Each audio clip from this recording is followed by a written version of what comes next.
Bwana, inakuaje? Bwana, tunamshukuru Mwenyezi Mungu. Okay.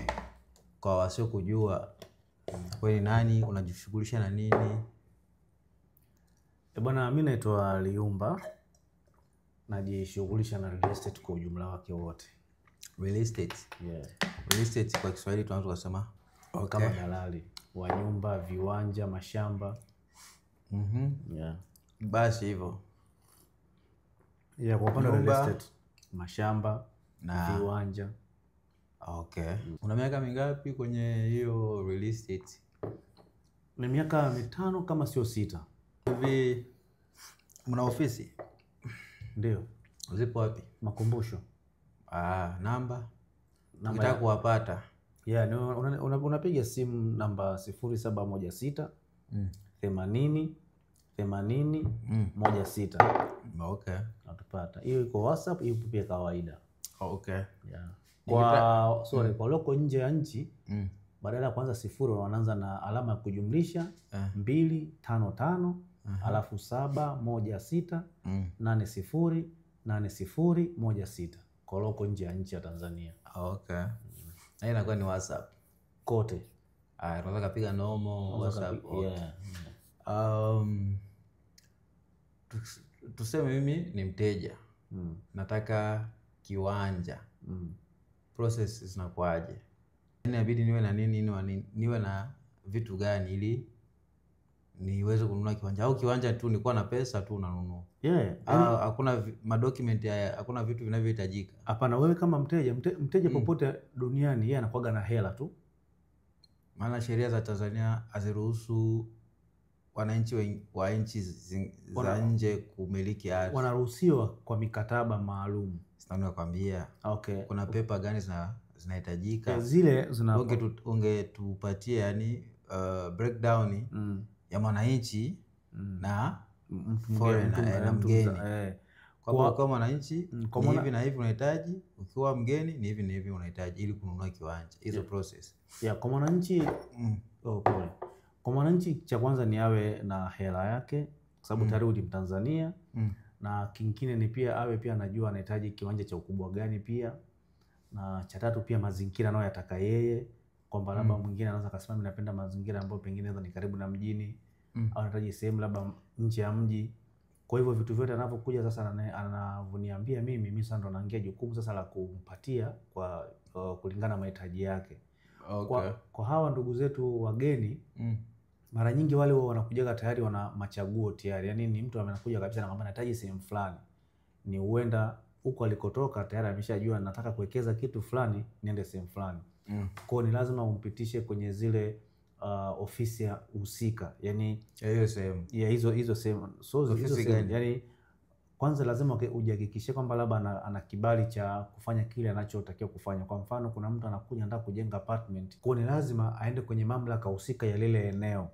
Yaani mamlaka ya ardhi ilipo Mabibo. Lazima aende Mabibo pale. Anaenda wapi exactly? Serikali za mitaa za Mabibo. Ili apewe uhalali wa kumiliki lile eneo. Yaani kama ni ardhi ya square meter 800, 1000, 1000 ngapi, apewe uhalali wa kumiliki kwa sababu yeye ni mgeni. Kwa kuna document ya tofauti ambayo atapewa kwa ajili ya kulipia kila mwaka ile ardhi yake. Yeye anakuja ni kama mwekezaji na inabidi awe hapa. Lazima awepo. Tumhakiki kwanza huyu mtu pengine alikotoka huko hana maybe si mhalifu huko alikotoka. Kwa lazima aje na ID zake zihakikiwe. Na ni vizuri kama yule mtu tuna balozi zake hapa, lazima pia tufuatilie balozi, bwana huyu mtu ametoka nchi fulani, je hana lolote baya alofanya huko? Kwa hivyo vile vitu ni lazima mzaki, sababu unaweza kaa ni mtu amekimbia kule mnakuja kumficha nyie, tunaona kama mmemficha. Okay. Yeah. Basi inabidi awe na pesa na kitambulisho na nini kingine, basi ni hivyo tu. Na ule foreigner mtu wa nje mgeni inabidi awe na atakuwa kwanza na fedha, lazima awe na vitambulisho vya kwao kuonesha ni mtu kutoka taifa gani, na pia awe na hichi sasa anapewa na serikali yetu. Anapewa inaitwa nikisema work permit Kiswahili inaitwaje? Permit ruhusa. Work permit, ruhusa ya kufanya kazi. Kwa kisha pia sasa kile kwa anakuja kama mwekezaji. Okay, kwa hiyo inabidi atafute work permit.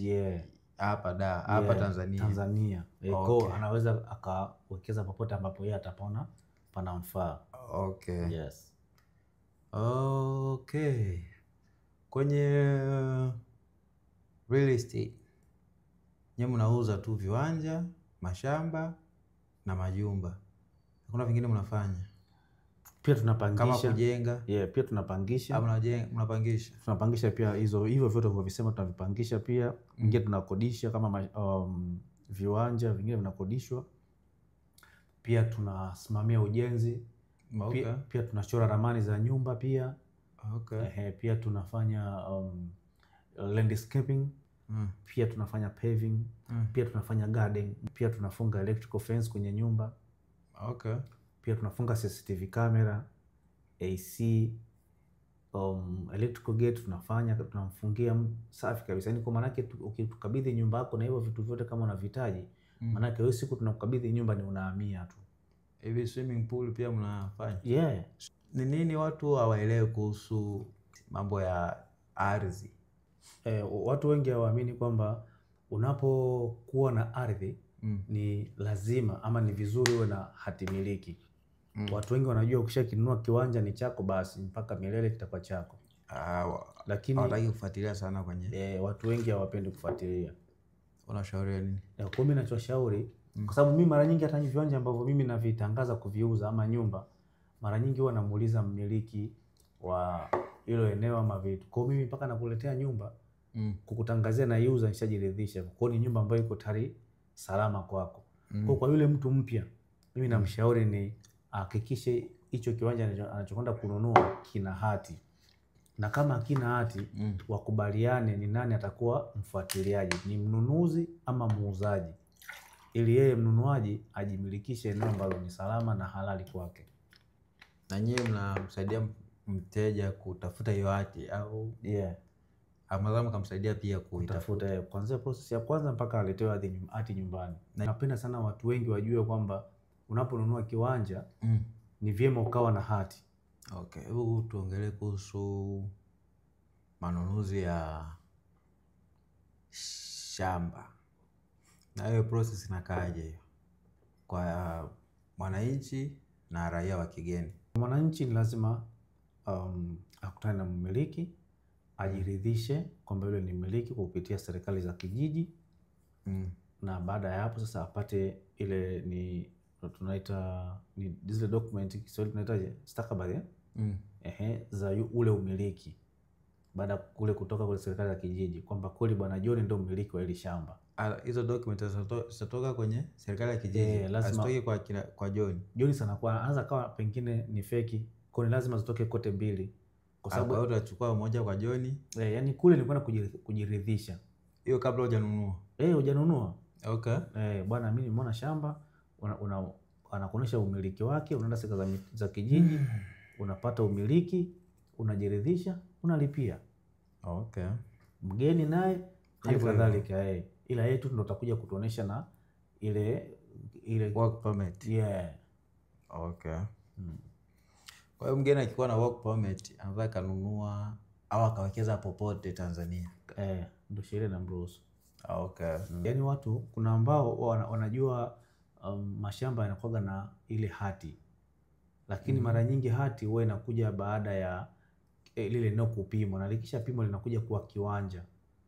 Anageuka kuwa kiwanja. Ikiwa kiwanja kwa sababu utapewa labda mfano eka shamba linaweka tufanye eka moja tu mfano.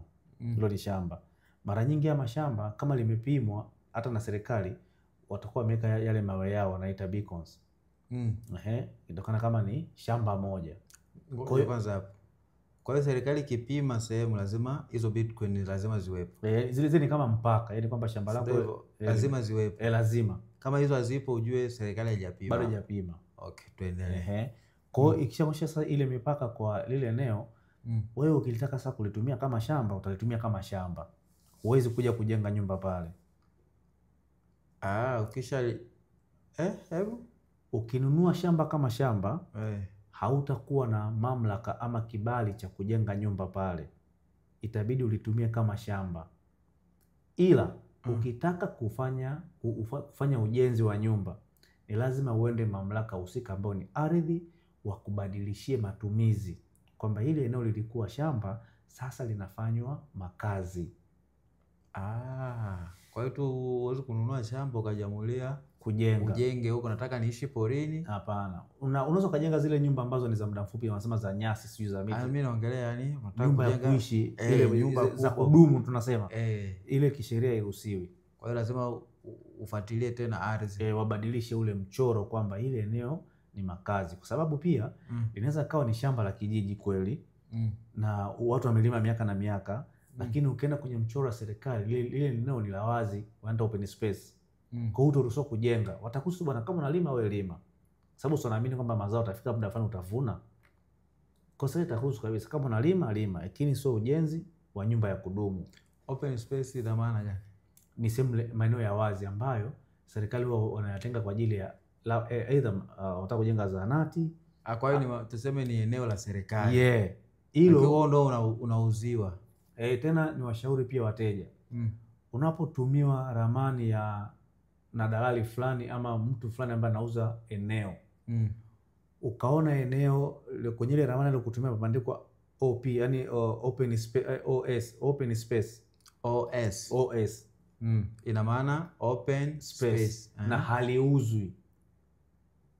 Hilo linakuwa haliuzwagi hilo. Hata dalali akitaka kuuzia mkatae, muogope kwa sababu lile eneo linatengwa kwa ajili ya hivyo vitu. Hospitali, shule, polisi, sometimes serikali za mitaa, ni vitu vya serikali. Hata shule wanasema kama hata shule unataka kujenga, lazima kuombe pia kibali kingine serikalini kwamba mimi ile eneo la open space nataka nijenge shule. Kwa hiyo wale wanaouza sehemu za open space wakikuwa wananadi kwamba hii sehemu tunauza, lakini wewe uje ujenge hospitali, shule, nini, au ni matapeli? Hapana. Yaani ukishona hiyo open space, wewe sasa unaenda kuomba kibali sasa kule. Yaani wewe umeshauziwa tayari open space, umetaka kuuziwa kwa sababu unaona ile ndio naanza kajenga hata shule. Kwa sababu wewe kule sana unataka kupa kibali. Yaani iko hivi, open space inauzwa haiuzwi? Haiuzwi. Taratibu tunaenda. Yaani usinunue kwanza open space. Lakini kuna michoro mingine ya hii ambayo inatoka ardhi imeruhusu kuonyesha sasa patajengwa shule, pameonyesha patajengwa zahanati, pamoja patajengwa labda lese nyumba ya ibada. Michoro inaonyesha kabisa. Lakini wewe mwananchi wa kawaida, nyumba ya ibada nayo ni open space. Okay, tuendelee. Lakini wewe mwananchi wa kawaida ukasema mimi nataka nijenge zahanati. Ushanifahamu? Kwa hiyo unaenda kuomba kibali kule kabla kununua hiyo open space. Kwa baba mimi kuna sehemu nimepaona nataka nipanunue. Watu wakamwambia ile eneo tutajenga sisi wenyewe. Serikali itakwambia. Kwa hiyo utaweza kulinunua ile eneo. Serikali kuruhusu ndio unaweza kununua. Kwa sababu tayari itakupa kibali. Kwamba bwana kama ni shule na iwe shule kweli, na watakuja watakagua, watapima, wataona ni sawa, utajenga. Kwa nini kama serikali imekupa kibali cha kujenga pale? Kuna haja gani ya wewe kuinunua hiyo sehemu? Serikali imekupa. Kwa nini tena umlipe huyo dalali? Kwa sababu eneo lile sio la serikali. Ni kama ambavyo open space ulisema ni ya serikali. Yaani hujanielewa. Umeona ule mchoro ambao unakuwa pale? Ni eneo langu mimi. Mimi siruhusu kukuuzia wewe mwananchi wa kawaida. Ni lazima serikali ndio ijenge pale. Ijenge serikali yenyewe, ijenge shule ama zahanati. Ushanielewa? One question. Serikali kijenga pale, ile eneo inakuwa ni bado ni lako, ni la serikali. Kwa hiyo kinachomilikisha serikali ile eneo ni yeye serikali kujenga pale. Kama serikali ajenge pale, bado eneo ni lako. Ni lako wewe mmiliki. Kwa maana wewe kama serikali itojenga, wewe uruhusu kujenga hata choo. Lakini eneo lako. Eneo lako. Unafaidika nini? Nani? Wewe mwenye eneo. Haufaidika chochote. Tayari serikali imeshafanywa, ishakwambia ni open space. Lakini eneo lako. Kwani ni watu wangapi umeona nyumba zao zimebomolewa walijenga open space miaka mingi? serikali imekuja imewapa michoro bwana, hili eneo likupaswa kujenga, wamevunjiwa. Hapa ni pagumu kwanza hapa. Ni pagumu, na ndio maana tunawashauri watu unabidi tudadavue vizuri watu waelewe. Watu waelewe ndio. Mimi mwenyewe sijaielewa. Yaani open space ndugu yangu usiinunue. Na ukishainunua ndio imekula kwako. Na ukinunua ni lazima ufanye kile ambacho kimetakiwa kwenye mchoro ama serikali imetaka. Okay. Unaelewa? Kwa maana hiyo mimi nikikuonyesha ili nikikutumia ramani bwana nataka ninunue open space. Mwambie mtu mapema kabisa bwana ile eneo aliuzwi. Kama unataka kununua lazima ujenge hichi kinachohitajika hapa. Ili wewe baadaye ukija ukivunjiwa usije ukasema mimi nilikuzia kiwanja ambacho kumbe kilikuwa ni open space. Kwa hiyo open space ukijenga kinachohitajika pale hata baadaye wazo kuvunjia. Hapana, hawawezi. Kwa hiyo kama una biashara yako ya zahanati, jenga. Private hospital, jenga. Na ile sehemu open space na ruhusu hivyo vitu, jenga. Hata serikali je ikipita pale nasema hapa kweli ilikuwa inabidi iwe zahanati. Iwe zahanati kwa sababu tayari watakuwa wamekupa kibali. Kwa sababu kile kibali unachoenda kukiomba wao watakwambia bwana hii tutajenga wenyewe ama hii kajenge wanakupa ruhusa.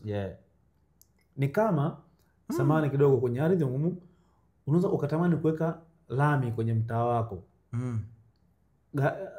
Hela unayo lakini uruhusiwi kufanya maendeleo. Maana lami si ni maendeleo. Yaani mpaka serikali yako ikuruhusu kwamba bwana okay basi tunakupa hichi eneo sababu umesema ni eneo la kuja kwako basi jenga. Yaani wakupe wao kibali. Inabidi ukaombe kule. Na ujenzi watafanya wao. Hata uombe hiyo ruhusa. Wewe si una fedha? Watakuja watakwambia baba mboke basi sisi tunaona ya hela unayo. Sisi tunakujengea. Kwa maana ile lako utaipeleka serikali utaleta wakandarasi watakujengea hivyo. Lakini sio wewe una hela zako unasema najenga, hapana. Kwanza ni kosa kisheria. Wow. Watu wengi, sio wengi, lakini kuna watu wana hizo open space. Walizinunuaga zamani, hata siku hizi bado wanaendelea kuuziwa. Watu wanafeli wapi kutokuelewa hicho kitu? Kuna vitu kadhaa. Lakini cha kwanza ni baadhi ya madalali ni baadhi ya madalali kutokuwa waaminifu. Yaani kwa sababu amechukua eneo kubwa amelikatakata viwanja na mara nyingi wanakuta wamekata kienyeji. Kienyeji ndo yaani hawakupitia hizo mamlaka husika wizarani. Wamekata wenyewe. Wamemleta tu mtu bwana ile eneo labda linaweka 40. Fanya ufanyavyo mimi nipate viwanja 400. Kwa hiyo jamaa tabibana bana unakuta kuna kiwanja vya square mita 200 humo, square mita 300, 150. Na zile open space zote zimemezwa, njia zenyewe ni ndogo. Kwa hiyo hata tunavyoenda kununua viwanja inabidi tu tunauliza kwanza bwana open space ziko wapi? Au yaani mimi nawashauri pia hata wateja ambao mnaenda kwenye baadhi ya miradi uliza hivyo vitu viwili au angalia vitu viwili. Akisha kutumia ramani angalia kuna open space. Kuna wakati mwingine kunaweza kukaa kuna open space kulingana na mradi wenyewe unakuwa ni mdogo. Kitu kingine cha muhimu kabisa nawaambia hichi ndio cha muhimu kuliko vitu vyote. Ukubwa wa barabara za mitaani. Za mitaa kwenye ule mradi wako lazima ianzie mita 8. Barabara hizo za mitaani zile si unakuta kuna viwanja barabara viwanja. Ukiona ni chini ya hapo ujue ukinunua kiwanja pale kuna siku kiwanja chako kitakuja kuliwa na barabara ya mitaa. Kwa sababu serikali yenyewe inakuambia unapotengeneza mradi ama unapoanzisha mradi wa viwanja sehemu, hivyo vitu ni vya kuzingatia. Ni lazima kwa kuna barabara za mita 8 na kuendelea. Yaani isipungue mita 8. Kwa hiyo unakuta mtu kabana barabara ili apate viwanja vingi na vikubwa, wewe unakuja unanunua maskini ya Mungu, ramani unayo na kila kitu. Miaka ya mbeleni TANROADS wanataka kufanya vitu vyao wanakuvunjia vizuri kabisa sababu wao watakupa pia mchoro wao. Umeona bwana hii barabara ni mita 8. Wewe una barabara pale na mita 4 watakuvunjia. Na mimi na swali. Hivi watu kama kapo wananunuaje kiwanja kwa pamoja na ikawa yaani wanaweza kununua kiwanja na kikawa chini yao wote au lazima ikiwe chini ya mtu mmoja? Na inawezekana kuwa wote wawili wakawa ni wamiliki. Inakuaje hiyo? Kwenye mkataba pale unaandikwa. Labda tunatulia mfano wewe ni John, mkeo anaitwa Mary. Mimi bwana John na mke wangu Mary tunanunua kiwanja kutoka kampuni ya Liumba Star. Hivyo tu. Na maelezo mengine pale na nini, sisi ndio wamiliki wa kiwanja na barabara. Yaani hivyo tu, yani kwamba utaenda na mke wako pale, mnaonesha nida zenu, pesa, na mnaandika hivyo hivyo. Anatia saini yake na saini yako. Basi. Kwa hata mkiwa watatu kama wale ndugu zetu kama wamiliki wa dini, wamiliki hata wakiwa wangapi, kwa sababu si ndio wamiliki wa kiwanja, ni kama vile ni kama mirathi inavyokuwa. Kwenye mkija kwa hata bwana jikanja, hata mimi na wake zangu 4 mnaweza mkaja nao wote, mimi fulani na wake zangu huyu tumenunua hiki kiwanja, kila mtu saini. Na kwenye kuuza lazima mje tena hivyo hivyo. Haiwezi kuuza mmoja, si wote ni wamiliki. Kwa hiyo hata ardhi wanaelewa hicho. Na ndio maana mkataba umeandikwa pale kwamba hawa ndio wamiliki wa hichi kiwanja. Okay. Mimi napenda Watanzania wanapotaka kununua viwanja wajiridhishe kwanza umiliki wa mhusika. Kitu cha pili, wapate mashahidi ambao wao wenyewe watawaamini. Jambo la tatu, itapendeza sana wakimtumia mwanasheria kwenye manunuzi ya viwanja. Okay, kwa tuanze hapo. Kwanza umeleta topic 2 za msingi, lakini nataka uziongelee in short. We don't have enough time. Okay. Hichi cha huyu ulimuita nani? Witness. Anaitwa nani wa shahidi? Hivi shahidi ana maana gani kwenye mambo ya ununuzi wa viwanja? Shahidi anakuja kukusaidia wewe hata baada linapotokea tatizo kwamba ni kweli huyu alinunua hapa. Basi tu. Yaani shahidi anasema ni kweli huyu alinunua na ni kweli alitoa fedha. Kwa sababu ninapokuja mimi nimeshanunua kiwanja kwako, kumbe kile kiwanja sio chako, ni cha bwana fulani, yule lazima atakuja kusema mimi sio mnunuaji wa pale. Wewe unamjua mnunuaji. Kwa akija shahidi sasa atasema ni kweli huyu bwana alinunua kiwanja kwa huyu bwana. Kwa sasa wewe utajiwika kunilipa mimi gharama zangu za usumbufu na gharama za kiwanja.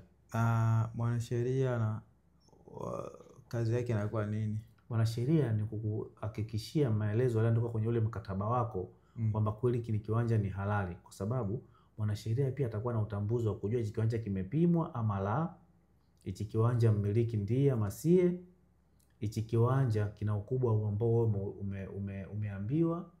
Kwa sababu kuna wakati mwingine unaweza kaambiwa mfano kiwanja hiki kina ukubwa wa 20 kwa 20. Kuna mwingine aliyo 20 kwa 20 maskini na Mungu. Akamleta shahidi naye ajui 20 kwa 20. Kwani 20 kwa 20 ni square mita 400, yani anamaanisha kwamba miguu 20 kwenda miguu 20 hivyo. Kwa mwingine kwa sababu ameshaambiwa 20 kwa 20, lakini unakuta kwenye mkataba pale pameandikwa ni square mita labda 20. Kwa ukiangalia 20 naweza kuambia ndio hizi 20, lakini washakwambia hapana 20 kwa 20 miguu 20. Kwa anakupa utambuzi wa kujua kwamba hapo umepewa kiwanja halali ama si halali. Ndio basi tu. Ni ushahidi naye. Kwa hiyo nawe unamsuggest ni bora awepo. Mwanasheria ni muhimu kukueleza vitu ambavyo vimeandikwa kwenye mkataba wa kisheria. Na huyu ukitaka kuuza hicho kiwanja inabidi pia awepo. Asipokuwepo anakuwa ni mshahidi. Asipokuwepo pia ni sawa, kwa sababu wewe ndio unayeuza. Kwa hiyo hata ule shahidi niliyenunuaga kipindi hicho kama hayupo ni fresh tu pia mimi kuuza hicho kiwanja. Wewe unauza kwa sababu anataka kujiaminisha, sio anayeuza. Anayenunua ndio anataka kujiridhisha kama hichi kitu tunachonunua ni halali kwangu. Maana ukienda kuuza na mimi nikienda kununua, sio kwamba sisi wote tunabidi tuwe na mashahidi. Wewe utakuwa na shahidi wako na wewe unauza. Lakini mimi hapa namshauri, hapa mimi naongea na wateja. Mimi naongea na wateja kwamba hivi, maana huyu mteja kuna siku naye atakuwa muuzaji. Kwa mimi naongea na mteja. Vivyo atakavyokuwa akishakuja kuwa muuzaji, mimi siongee naye tena. Naongea na huyu mteja. Mimi siongee na matajiri. Unaona pointi zao. Mimi naongea na mteja na kwenda kununua, ajiridhishe kwenye hivyo vitu. Umiliki na uhalali wa eneo. Bwana huyu ndo mwenyewe ana hizo dokumenti na ndo zinasoma jina lake, basi hapo nunua. Na tulikuwa tunaongelea swala lingine la kununua nyumba. Mtu anaishi Masaki, amejenga Mbagala, amemtia dada yake pale, yani dada yake ndo anaishi kwenye hiyo nyumba. Yeye anaitwa John, lakini dada yake aliyopo Mbagala anaitwa Eliza. Ndio. Wewe mnunuzi unaongea na John, bwana mimi nataka ninunue kiwanja chako, ninunue nyumba yako ya Mbagala. Anakuambia poa, mimi naiuza milioni 20. Wewe kabla hujanunua unataka kwenda kuhakiki kweli ile nyumba ni ya John. Lakini kule kumbuka John hajawahi kuishi kule, anaishi Eliza. Hii scenario inakaaje? Maana ukifika kule Eliza anakuambia hatuuzi au John ukiuliza wale majirani wanasema sisi hatumjui John. Tunamjua ni huyu Eliza. Hiyo inakaaje? Hiyo pia ipo inatokea. Lakini kikubwa tu ni wewe kurudi kwa aliyekuambia ile eneo linauzwa. Au hii nyumba inauzwa. John bwana nimefika kweli kwenye nyumba, nimeiona, nimeipenda. Lakini bwana hii nyumba sio yako. Sasa yeye John ndio ataenda kukuthibitishia kupitia yeye mwenyewe kwamba dada au fulani nimeambiwa bwana nyumba sio yangu, imekuaje? Kwa ni vile vile tu kwenda kujihakikisha na ile nyingine kwamba dada mtu Eliza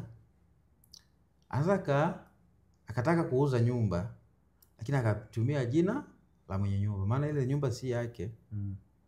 Akaanza kuattract watu, wanasema bwana hii nyumba naiuza. Nimeambiwa na kaka yangu niuze. Ile imekaaje kuuza kitu cha mtu bila ridhaa yake? Nasikana bila ridhaa yake yani. Ina inakaaje? Maana watu wanakijiji wote wanamjua yeye pale. Ndio maana kama nilivyokuwa nimeongea mwanzo. Naongea na wateja. Mteja inabidi ajiridhishe kwenye zile document. Kwa mfano zile document lazima hazitaandikwa jina la Eliza tena. Imeandikwa John. Imeandikwa John. Kwa kama mimi nikionyeshwa John lazima nimuuze yule dada. Huyu John ni nani? Kakaangu tu. Kakako tu. Naomba nimuone. Huyu hayupo. Yupo nje ya nchi. Yupo nje ya nchi. Kama yupo nje ya nchi naomba niongee naye. Na ikiwezekana nipate mawasiliano naye. Nimueleweshe hichi ninachotaka kukifanya na anitumie document original. Yaani kama mtu mwingine Eliza anakupa namba za mtu mwingine wa nje, rafiki yake mwingine. Unataka kuongea naye tu. Basi rafiki yangu wa nje anajifanya yeye ndio John. Ndio. What's next? Nitamwomba document. Asipokupa sio muuzaji. Basi kwa ushauri wako kwa wateja wa namna hiyo unabidi uambieje? Wateja wa namna hivi sasa. Wateja wanaokumbana na vituko vya namna hiyo. Maana yake ukishaona hivyo maana yake nyumba ina kipengele kwenye uuzaji. Kwa hiyo asifanyeje? Usinunue nyumba ya hivyo. Lazima yaani mteja yeyote ukishaona nyumba ina kona au kiwanja kina kona achana nacho. Ndio nataka uongee. Kwa sababu wewe unatumia hela yako, unapaswa upate kitu kwa muda sahihi. Umefika bana, mbeni dokumenti, wakuletee dokumenti, uzihakikishe umemwona mhusika ndo huyu, jina limesoma pale na ni original. Nenda ardhi pia kajiridhishe bwana, hichi kitu ndio chenyewe safi. Biashara imeisha. Ni vizuri kumuomba muuzaji NIDA. Sasa utakuwa tayari mnawasiliana pale. Sio, nauliza ni vizuri kumuomba NIDA yake kuhakikisha na ile document. Kwa sababu hata kwenye mauziano ni lazima hivyo vimpatanisho viwepo. Yaani lazima mimi yaani wewe muuzaji kwenye ule mkataba lazima uko kuna kopi yako ya NIDA pale. Kwa hiyo ni vizuri kumuomba NIDA. Ndio. Okay. Kwa sasa mabosi sasa. Wauzaji. Mabosi zangu naomba pia mwe mnapokea ushauri pia wa madalali. Kwa sababu wao pia ndio wanakuwa wanajua wateja, soko. Exactly. Wanajua soko na wanajua eneo lako pengine kwa gharama fulani litatoka kwa haraka ama litachelewa. Okay. Alafu kingine au matajiri tu wawe waaminifu na wenyewe kwa wao madalali, kwa sababu mnakuwa mnakubaliana vizuri, wakati mwingine mnafanya kazi kwa uaminifu, wanakuja wanatudhulumu. Okay. Na kingine kwa wao matajiri mimi ninachoomba wasipende kufanya kazi na kila dalali. Yaani ufanya kazi na dalali huyu, ufanya kazi na dalali huyu, ufanya kazi na dalali huyu, ni unajenga mazingira ya biashara kuwa ngumu. Kwa hiyo kama amekupa kazi wewe atulie, mimi niletee mteja. Sio anapatia madalali 20 40 kwa biashara inakuwa ngumu. Kwa hiyo unawezekana dalali fulani ashauza, wewe bado unaendelea kutafuta wateja huko. Hata sio ukiwapata unapeleka pale, nyumba ishauzwa bwana. Wakati mwingine hata inaweza ikawa hata sio hivyo. Sababu nyumba ikiuzwa utaambiwa hata kwenye Simba nilimeuza. Shida inakuja ni kwamba umepewa nyumba labda milioni 200. Mimi wateja wangu ni wa 200 kweli. Lakini kuna dalali amepata wateja, ana wateja wa milioni labda 400. Anampeleka yule mteja milioni 400, hajapenda nyumba. Huyu tajiri anaamini kabisa kwamba kumbe 400 naweza nikauza. Biashara inachelewa. Utapigwa tena simu, bwana sasa hivi nimepata 400, biashara ifanyiki. Okay. Kwa ukimpa nyumba hata kama ikiambia nyumba yako milioni 400 na mkakubaliana, basi tulia naye. Ni bora huyu dalali yeye akaongea na madalali wenzie wakaleta wateja kuliko tena wewe tajiri kutafuta madalali huyu, biashara inakuwa ngumu. Kwa wote au kwako wewe dalali? Mimi nawashauri mabosi wote. Yaani biashara inakuwa ngumu kwa nani? Kwako wewe au kwa wote? Wewe na huyo muuzaji. Wote inakuwa ngumu kwa sababu ndio ile nimetoka kusema kwamba hivi nyumba imeshamwa milioni 200, lakini dalali huyu wateja wake ni 400 500 huko. Akipata mteja wa milioni 400, akienda kiangalia ile nyumba, itakuwa bahati nzuri kama yule mteja atanunua ile nyumba. Lakini yule mteja akishaikataa, huyu bosi anaamini kwamba kama amekuja wa 400 kuangalia nyumba, basi nyumba yangu itakuwa inaweza ikauza hata 400 au 300, atapandisha bei. Akipandisha bei, kumbe ile nyumba haina hiyo thamani. Kwa hiyo sasa inakuwa tena biashara ngumu. Sababu utapigiwa simu, bwana sasa hivi nauza 300 au 400. Wewe pia utavunjika nguvu. 250 au 200 nilikuwa napata kwa tabu. Sasa hivi 400 nitauza. Kulikuwa kuna ile swali jingine. Kwenye rent.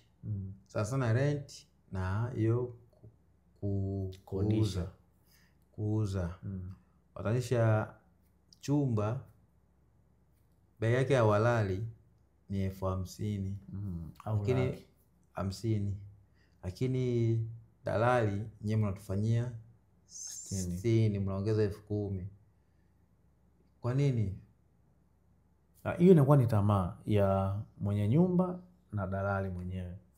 Mwenye nyumba amempa dalali, anasema bwana hii chumba changu 50,000. Kwa nini nyewe madalali mnageuza bei? Na mkipata hata mtu 50,000 mnakataa, yani hata hamjamwambia mwenye nyumba, mnasema hawezi kukubali. Wakati mwenye nyumba anahitaji mtu 50,000, lakini wewe dalali umetia bei yako ya 60,000. Ni tamaa, na hiyo mara nyingi inatokea. Kwa nini unafanya hivyo? Ni tamaa ya ni tabia tu ya mtu kuwa na tamaa. Sio kama ni tabia zenu madalali. Sio wote. Mimi watu wote walionikabidhi nyumba, watoto walionikabidhi viwanja, mashamba, bei mimi nakubaliana na yule muhusika. Tena mwingine anakuambia bwana mimi nauza labda 200, fanya 250, ndio unachelewa kwenye kupata hela. Mimi ndachelewa kupata hela. Tusimame kwanza hapa kwenye 200. Okay. Ili tuuze tupate hela, maisha mengine yaendelee. Kwa hiyo kwa kwenye vyumba unakuta ni dalali mwenyewe anaingia tamaa. Kwamba bwana hapa chumba ni kizuri, hichi nikimpata mteja wa 60 hapa anapata hela. Na kwa sometimes anapigiwa simu, bwana kuna chumba bwana anaweza kupata cha shilingi 60,000 sehemu. Anambia kipo. Kumbe kile anachompeleka ni cha shilingi 50,000. Na mteja maskini wa Mungu kwa sababu ana shida na chumba atalipia. Kwa hiyo tunawashauria nini wateja? Mimi nawashauri wateja, mnaoenda kupanga, iwe ni nyumba, chumba, apartment vyovyote. Hata frame, omba mkataba wa mtu aliyetoka. Hapo ulipofika, omba mkataba ulioisha. Uone alikuwa analipa shilingi ngapi ili na wewe ulipe. Ujiridhishie. Ujiridhishe kwamba hii 60,000 nayoambiwa hapa ni 60,000 kweli. Aliyetoka nimeanza kuongezewa. Sababu kumbuka ukishatoa 60 ndio utatoa 60 milele. Paka uame hapo. Paka uame. Okay. Kwa ni vizuri kuulizia mkataba wa mtu aliyetoka. Uone kwamba okay, nalipa 60. Na mimi ninacholipa ni sahihi. Okay. Kwa dalali asikuogopeshe kwenye bei. Wewe nenda kaone ulichokiona. Ukione kwamba kweli ukiona kuna deserve na ile bei, omba mkataba. Rahisi tu. Na kwa nini mnachukuaga kodi ya mwezi mzima? Kwa nini msikuwa mnachukua nusu? Yaani kwa nini mchukue kodi ya mwezi mzima? Kodi ya mzima ni tunasema ni kama kifuta jasho tu. Yaani Sio sheria. Kwanza nianze labda kusema hivyo, sio sheria, lakini tunaifanya vile ili iwe rahisi kumwelezea mtu kwamba bwana kodi moja ni mwenyewe anakuwa anajua kwamba okay, hapa natoa 50,000 ya dalali kwa sababu chumba shilingi 50,000.